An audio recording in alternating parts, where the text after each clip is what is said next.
pernyataan itu kan dia lakukan pada saat dia confirm degradasi. Iya. Oh, ya kita tidak tahulah kondisinya kayak gimana. Apakah ini ke depannya kan, ini jangan salah loh, ini bukan cuma pembicaraan Nanda Rehat.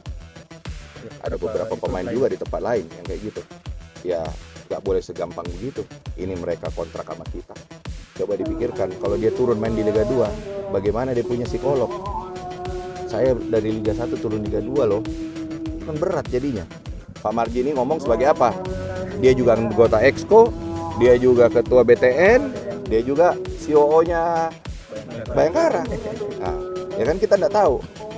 Kalau dia bicara ini sebagai Exco, itu menyalahi aturan. Ini pasti akan menjadi isu besar kalau benar terjadi. Akan menjadi isu besar. Tapi saya harap kebijakan dari PSSI harusnya sih nggak segampang itu ya.